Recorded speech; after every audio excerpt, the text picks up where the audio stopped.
आप देख रहे हैं आपका अपना चहेता साहित्य टीवी और मैं दादी सरला मेहता इंदौर से आपके लिए लेकर आई हूँ आज एक बड़ी ही प्रेरक कहानी। नाम में क्या रखा है। हाँ, लोग तो आजकल एक परिपाटी के अनुसार नए नए कुछ अजीब अजीब बेढंगे से नाम रख लेते हैं, सैंडी मैंडी कैंडी, लेकिन नाम में भी बड़ा ही गूढ़ रहस्य छुपा हुआ है। तो सुनिएगा कहानी।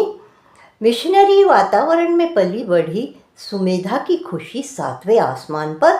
बेटे माधव के शोध पत्र का चयन अमेरिका के प्रख्यात संस्थान में जो हुआ है, ससुर जी भी तैयारी में मदद करने लगे। आक्रोश से भरी सुमेधा को तो बस मौके की ही तलाश रहती थी और लगी ताने मारने अपने ससुर जी को। पापा, अपने पोते को गणित, संस्कृत, हिंदी में तो पारंगत कर दिया है, उसका अंग्रेजी पर भी पूरा अधिकार है। लेकिन बात हमेशा गांवठी हिंदी भाषा में ही करता है। ससुर जी बौखलाए। अरे, अपनी मातृभाषा में बात करना तो बड़े गर्व की बात है बहू। तो बहू ने फिर उल्टा जवाब दिया, तो क्या अमेरिका में भी शोध पत्र नमस्कार से ही शुरू करेगा वह? ऊपर से नाम भी आपने रख दिया है माधव। क्या नाम रखा आपने भाई? अरे मेरी बहू रानी, यह कर्मवीर कृष्ण का नाम है। कैंडी, सैंडी जैसे बेतु के नामों का अर्थ पता भी है तुम्हें? जरा बताओ तो मुझे।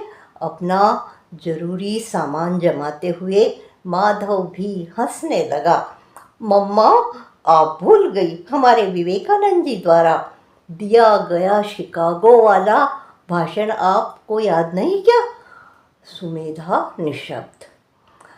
पता है आपको, स्वामी जी ने वहाँ भाइयों व बहनों कहकर ही भाषण का श्री गणेश किया था।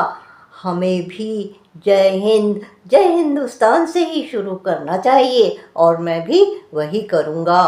अपना शोध पत्र पढ़ने के पहले सुमेधा झुंझलाई। यह तो गुजरे जमाने की बात ठहरी। माय सन, तू तो कॉन्वेंट एजुकेटेड मम्मा का बेटा है ना?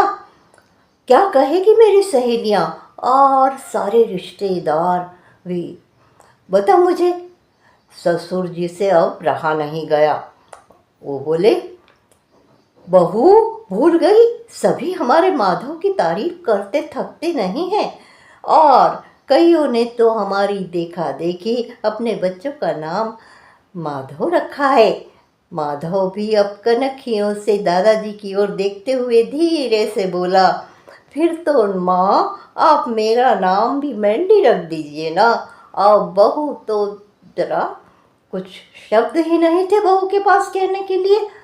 तो आजकल सचमुच बच्चों का नाम रखने के पहले बहुत सोच समझकर नाम रखना चाहिए। नाम का जो प्रभाव पड़ता है वो आप स्वयं ही जानेंगे।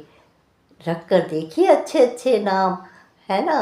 तो आपको आज की मेरी कहानी कैसी लगी? अगर आपको पसंद आई हो तो हमारे साहित्य चैनल को तो सब्सक्राइब करिएगा ही, साथ ही मेरी कहानी को लाइक, कमेंट और इसे शेयर अवश्य करिएगा। धन्यवाद धन्यवाद। और फिर मिलते हैं अगले शुक्रवार को एक नई कहानी के साथ। धन्यवाद।